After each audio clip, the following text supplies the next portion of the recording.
Hello कक्षा 10वीं के विद्यार्थियों, आज मैं आपके लिए लेकर आया हूं बहुत ही महत्वपूर्ण वीडियो। मैं आपके लिए लेकर आया हूं निबंध कक्षा कक्षा 10वीं के छात्रों के लिए।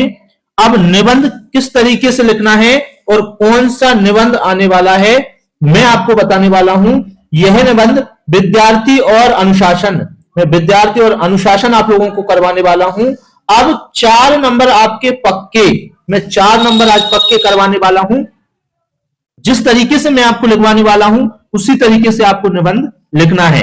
देखिए, यह निबंध 2 तरीके से आ सकता है। यह या तो पूछ लिया जाएगा आपसे कि विद्यार्थी और अनुशासन, या फिर आपसे अनुशासन का महत्व, इस तरह से भी पूछ सकता है। यह अथवा में इस तरीके से पूछा जा सकता है। तो प्रिय छात्रों, आपको किस तरीके से लिखना है देखिएगा, वीडियो के अंत तक जरूर जुड़े रहें। मेरी आप सभी से एक रिक्वेस्ट है कि चैनल को अगर आपने सब्सक्राइब नहीं किया है तो गोलू सर यूट्यूब चैनल को सब्सक्राइब जरूर कर लें। प्रिय छात्रों, सबसे पहले आपको जो लिखना है वो होती है रूपरेखा।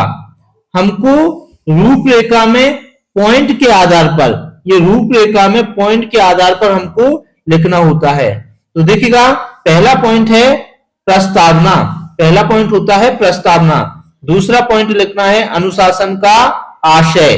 तीसरा पॉइंट अनुशासन के प्रकार, और चौथा पॉइंट अनुशासन के लाभ, और पांचवा पॉइंट लिखना है उपसंहार।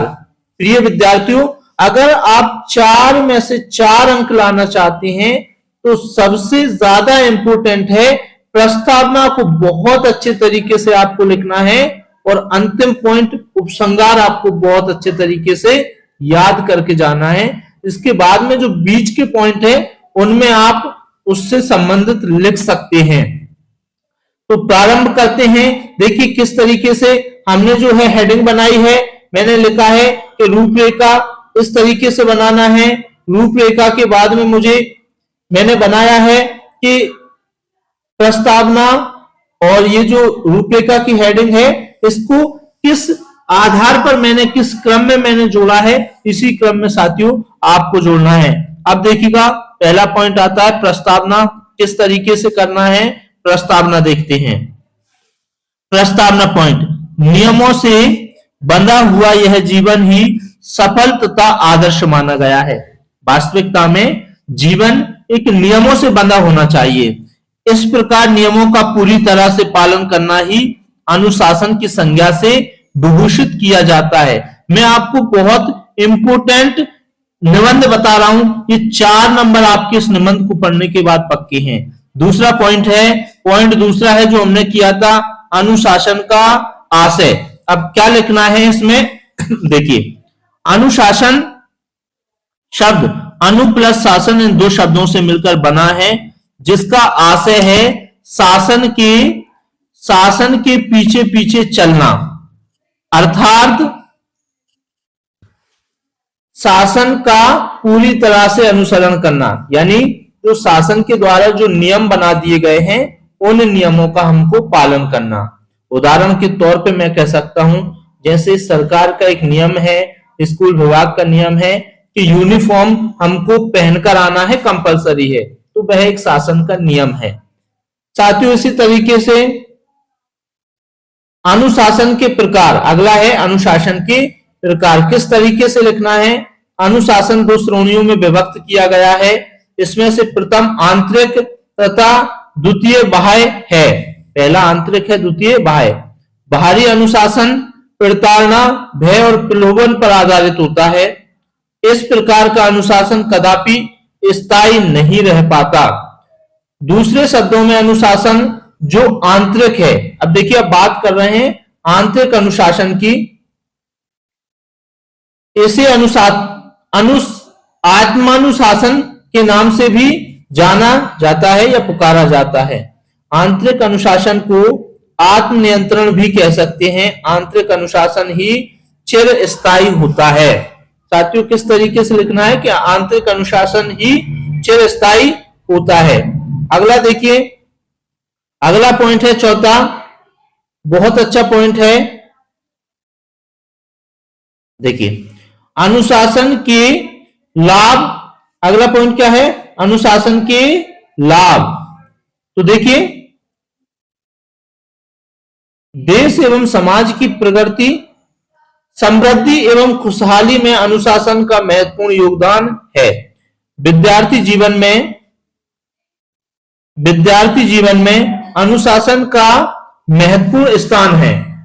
साथियों, अनुशासन का विद्यार्थी जीवन में महत्वपूर्ण योगदान है। विद्यार्थी अनुशासन से ही आदर्श संस्कार ग्रहण करता है। व्यक्ति के जीवन में अनुशासन बहुत आवश्यक है, ये उसकी सफलता की कुंजी है। अनुशासन का पालन करते हुए सैनिक देश की रक्षा करते हैं। कर्मचारी एवं अधिकारी गण अपने उत्तरदायित्व का भली प्रकार निर्वहन करते हैं। प्रिय विद्यार्थियों, जिस तरीके से मैंने आपको बताया, आपको उसी तरीके से लिखना है। इस प्रकार जीवन के हर क्षेत्र में, विशेषकर विद्यार्थी जीवन में, अनुशासन ध्रुव तारे के समान है।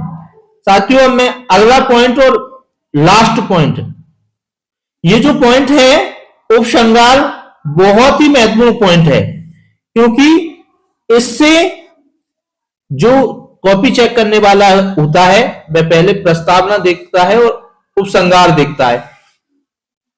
बहुत अच्छे से आपको इसको करना है। तो देखिएगा, अनुशासन व्यक्ति सभी का विश्वास पात्र होता है। देखिए, वास्तविकता में जो व्यक्ति अनुशासित है उस पर कोई भी विश्वास कर सकता है। वह दुरूह कार्यों को आसानी से संपन्न करने में सक्षम होता है। भारत का प्राचीन इतिहास इस बात का साक्षी है, आगे देखिएगा, कि अनुशासन के पथ पर चलने के फलस्वरूप ही भारत ने विश्व में यश तथा गौरव प्राप्त किया है। साथियों, इस तरीके से आपको ये निबंध करना है।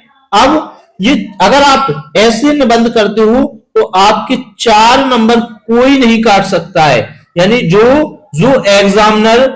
एग्जामिनर आपकी कॉपी चेक करेगा, वह भी चाहकर आपके नंबर नहीं काट सकता है। वह भी आपको 4 में से 4 अंक ही देगा। तो विद्यार्थियों, अगर वीडियो पसंद आई हो तो वीडियो को लाइक कीजिएगा, अपने दोस्तों के साथ शेयर कीजिएगा, तथा चैनल को अगर अभी तक आपने सब्सक्राइब नहीं किया है तो चैनल को सब्सक्राइब जरूर कर लें।